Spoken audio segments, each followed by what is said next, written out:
Hello everyone. So last class में हम class 9th chapter first number system की exercise 1.1 कर चुके हैं और नंबर सिस्टम के बारे में पढ़ चुके हैं। ये थोड़ा सा रैशनल नंबर का रिकैप है इरेशनल नंबर से रिलेट करने के लिए। ओके, तो what are rational number? Rational number are those number which can be written in the form of p by q। Number which can be written in the form of p by q where q is not equal to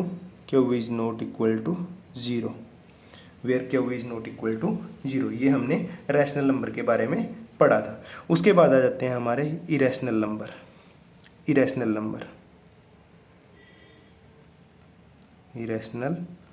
numbers.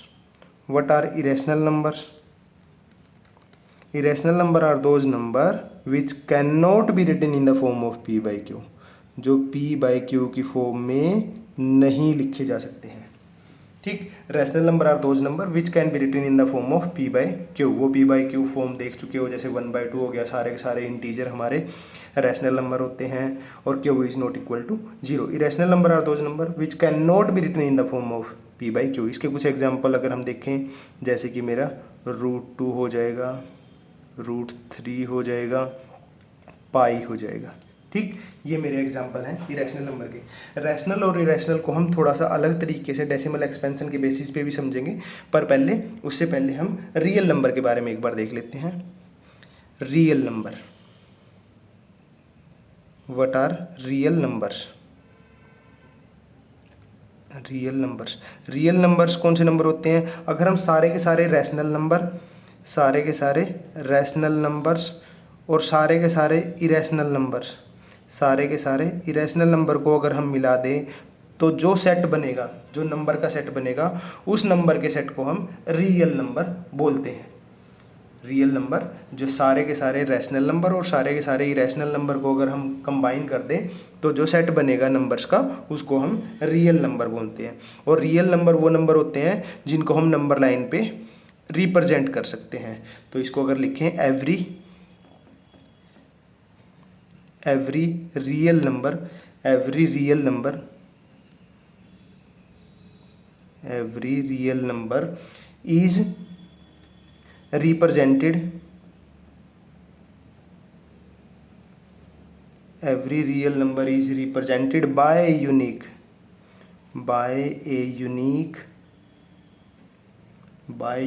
point on the number line, by a unique point on the number line।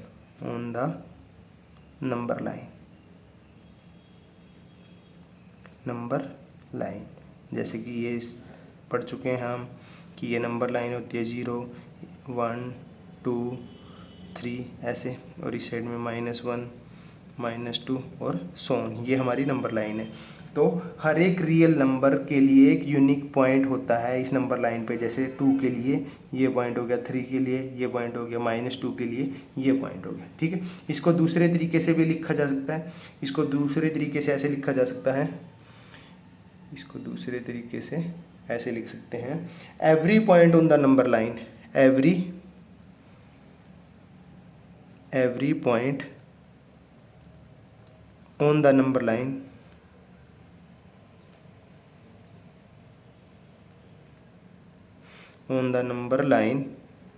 every point on the number line represent a unique real number on the number line, represent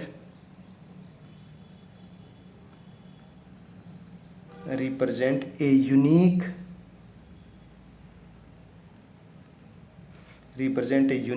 real number।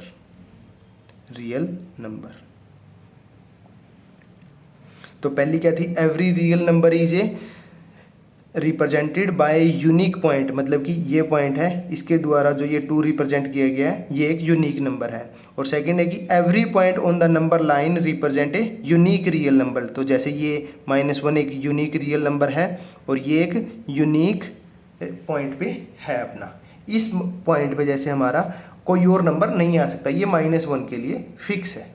ठीक, तो ये बात है। ठीक, तो ये हो गया हमारा रियल नंबर। अब क्या है? Decimal expansion. डेसिमल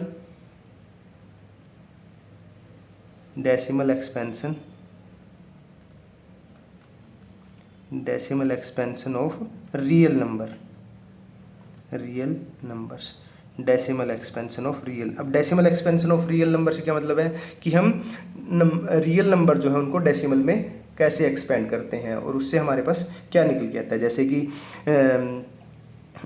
हमारे पास जो ये इंटीजर होते हैं वो तो सीधे के सीधे ही हैं, जैसे -3 है तो उसको हम -3.0 ऐसे ही लिख देंगे, या फिर हमारे पास 2 है तो उसको हम 2.0 ही लिख देंगे। तो प्रॉब्लम डेसिमल में हम बाकी जो हमारे फ्रैक्शन हैं, फ्रैक्शन वाले नंबर हैं, जैसे कि मेरे पास 1/2 हो गया, या फिर मेरे पास 7/3 हो गया, ठीक है, इनको हम कैसे डेसिमल में एक्सपेंड करते हैं। तो जैसे 1/2 है, इसको हम 0.5 लिखते हैं। 7/3 है तो हम इसको डिवाइड करेंगे, जैसे 7 को 3 से डिवाइड करेंगे, 3 2 जा 6, 3 2 जा 6, 1 यहाँ पे क्योंकि और कोई पॉइंट नहीं है तो पॉइंट लगाएंगे, यहाँ पॉइंट लगाएंगे, यहाँ 0, ये हो जाएगा 3 3 जा 9। तो कुछ इस टाइप से चल पड़ेगा, ये 2.333 ऐसे चलता जाएगा ये, ठीक। तो ये होता है हमारा डेसिमल एक्सपेंशन। इस डेसिमल एक्सपेंशन के बेसिस पे हम रैशनल नंबर और इरेशनल नंबर को कैसे डिफाइन करते हैं वो देखते हैं। जैसे डेसिमल एक्सपेंशन, यहाँ पे हम लिखते हैं डेसिमल एक्सपेंशन। अब डेसिमल एक्सपेंशन हमारा जो है वो 2 टाइप से हो सकता है। डेसिमल एक्सपेंशन हमारा टर्मिनेटिंग भी हो सकता है, डेसिमल एक्सपेंशन हमारा टर्मिनेटिंग भी हो सकता है, और डेसिमल एक्सपेंशन हमारा नॉन टर्मिनेटिंग भी हो सकता है। नॉन टर्मिनेटिंग, टर्मिनेटिंग से क्या मतलब है? टर्मिनेटिंग का मतलब है कि जैसे टर्मिनेट हो गया, जैसे कि मैं यहाँ पे 1/2 लिख रहा हूँ, 1/2 लिख रहा हूँ, ये क्या हो जाएगा मेरा 0.5 हो जाएगा। जैसे कि मैं 7/2 लिख रहा हूँ तो ये मेरा 3.5 हो जाएगा। इसके आगे डेसिमल नहीं चलेगा, ये यहाँ पे टर्मिनेट हो गया। जैसे मैं यहाँ पे 3/4 लिख रहा हूँ तो ये हो जाएगा मेरा 0.75, ये टर्मिनेट हो गया यहाँ पे। जैसे कि मैं यहाँ पे 7/10 लिख रहा हूँ तो ये मेरा 0.7 हो जाएगा, ये टर्मिनेट हो गए, ठीक है। अब नॉन टर्मिनेटिंग क्या है कि जिनमें टर्मिनेट नहीं होता है, टर्मिनेट नहीं होता है। इसकी 2 कैटेगरी होती है हमारी, इसकी 2 कैटेगरी होती हैं। एक होती है non terminating repeating, non terminating repeating, non terminating को मैं शॉर्ट में लिखता हूँ non terminating repeating, non terminating repeating, जो टर्मिनेट नहीं होते बट रिपीट करते हैं, जो डिजिट जो है वो रिपीट करते हैं। वो कैसे रिपीट करते हैं देखते हैं। और एक होता है फिर हमारा non terminating non repeating. Non terminating ना तो टर्मिनेट होते हैं और ना ही रिपीट होते हैं। जैसे नॉन टर्मिनेटिंग रिपीटिंग में जैसे मैं एग्जाम्पल लेता हूँ 1/3, तो मैं जब इसको डिवाइड करूँगा तो ये क्या हो जाएगा 0.3333 ऐसे मेरा रिपीट करता चला जाता है। या मैं जैसे कि एग्जाम्पल ले लूँ 2/7, अगर मैं 2 को 7 से डिवाइड करूँगा तो मेरा कुछ ऐसे चलता जाएगा 0.2852714 ऐसे कुछ ये अगर डिवाइड करके देखोगे तो ये रिपीट करता चला जाएगा। देखो यहाँ पे 285,714, ये 285,714 और उसके बाद भी ये क्या है रिपीट करता जाएगा। यहाँ पे देखेंगे तो एक डिजिट रिपीट कर रही है, यहाँ पे देखेंगे तो एक ग्रुप ऑफ डिजिट रिपीट कर रहा है मेरा, ठीक है। अगर ऐसे ही मैं एग्जांपल लेता हूँ 4/9 का तो ये मेरा 0.44444 ऐसे रिपीट करता चला जाता है। अगर मैं एग्जांपल ले लूँ 5/6 का, अगर मैं एग्जांपल ले लूँ तो ये मेरा 0.83333 ऐसे रिपीट कर रहा है। यहाँ पे ये मेरा 3 रिपीट कर रहा है, यहाँ पे 4 बार बार रिपीट कर रहा है। या मैं एग्जांपल ले लूँ 7/11 का तो ये हो जाएगा मेरा 0.636363 ये मेरा रिपीट कर रहा है यहाँ पे 2 डिजिट जो है वो रिपीट कर रही है। तो ये हो गया नॉन टर्मिनेटिंग रिपीटिंग। देखो टर्मिनेट नहीं हो रहा है और रिपीटिंग मतलब कि या तो एक डिजिट रिपीट कर रही है, या तो एक डिजिट रिपीट कर रही है, या ग्रुप ऑफ डिजिट रिपीट कर रही है। ठीक, तो ये हो जाएगा मेरा नॉन टर्मिनेटिंग रिपीटिंग। और एक ये जो लास्ट है नॉन टर्मिनेटिंग नॉन रिपीटिंग, ना तो टर्मिनेट होता है और ना ही रिपीट करते हैं, ना तो टर्मिनेट होता है और ना ही रिपीट करता है। इसमें मेरे एग्जांपल आ जाते हैं जैसे कि √2 का, √3 का, उसके बाद √5 का, या जैसे पाई हो जाता है मेरा, या कुछ ऐसे ऐसे एग्जांपल भी आ जाते हैं, या कुछ ऐसे ऐसे एग्जांपल भी आ जाते हैं जैसे कि मेरा 1.0110001 ऐसे चलता जाएगा। या मैं कुछ और एग्जांपल ऐसे लिखता हूँ 2.03, ये थोड़ा सा यहाँ पे 2.03,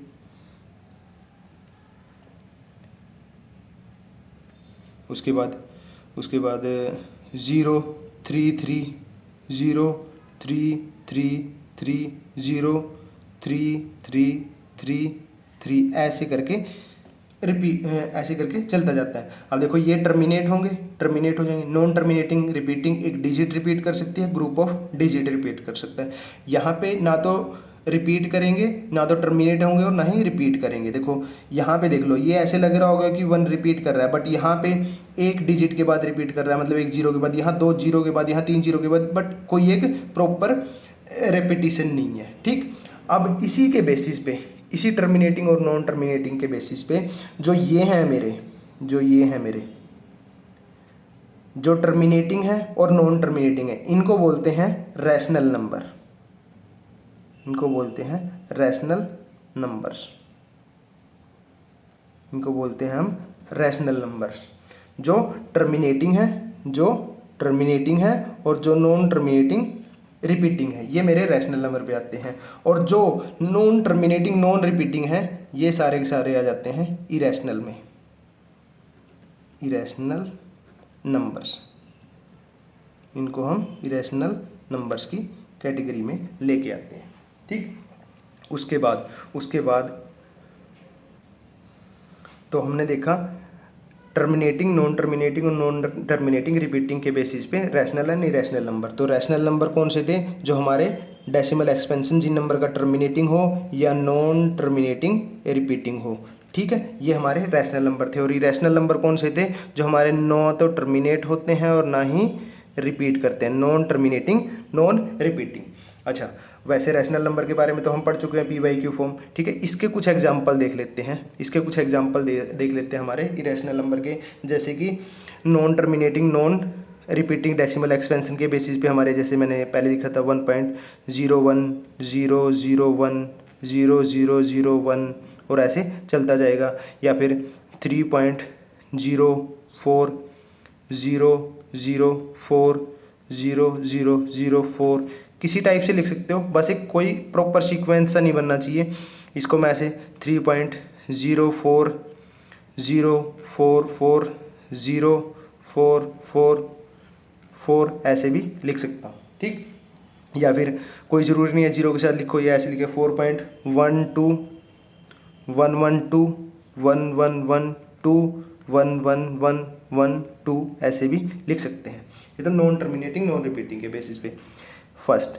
सेकंड में अगर मैं देखूँ, इसमें ही इरेशनल नंबर में कुछ ऐसे भी होते हैं जो कि हमारे not a perfect square number, जैसे कि not a perfect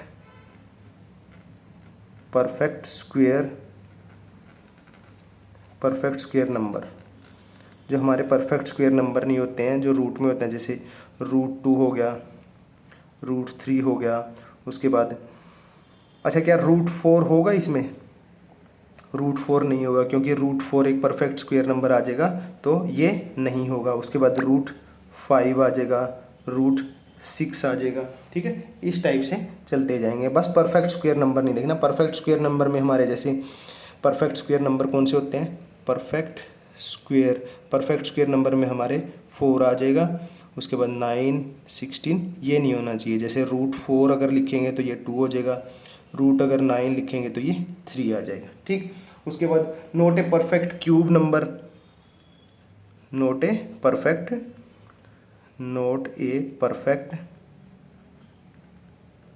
cube number. कोई परफेक्ट क्यूब नंबर नहीं होता। जैसे क्यूब वाले को हम ऐसे लिखते हैं, यहाँ पे ये इसका रूट का समझ में आता है इसलिए यहाँ पे 2 नहीं लिखते, यहाँ पे ये 5 आ गया जैसे, या फिर ये 6 आ गया। अच्छा, परफेक्ट क्यूब कौन से होते हैं? परफेक्ट क्यूब नंबर हमारे कौन से होते हैं? जैसे 8 हो गया, 27 हो गया, उसके बाद 64 आ गया, 125 आ गया। क्योंकि अगर मैं इसको क्यूब में ऐसे 8 लिखूँगा तो ये मेरा 2 बन जाएगा, जो कि एक रैशनल नंबर है। 27 को अगर मैं करूँगा ऐसे तो ये मेरा 3 आ जाएगा।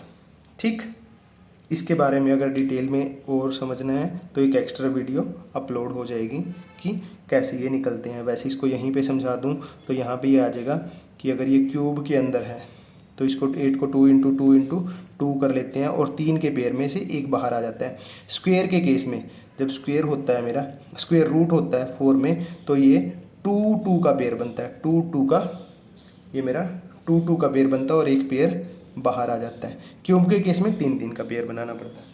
ठीक, उसके बाद 4th नंबर पे मेरा ये एग्जांपल आ जाता है जो कि है पाई, क्योंकि पाई जो है मेरा वो कुछ इसकी वैल्यू कुछ ऐसे चलती है 3.14159।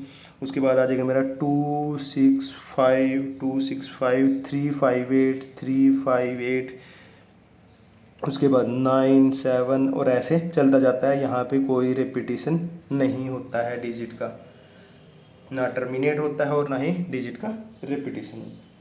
ठीक, ओके, चलो आज यहाँ तक रखते हैं, नेक्स्ट क्लास में आगे देखें। Thank you.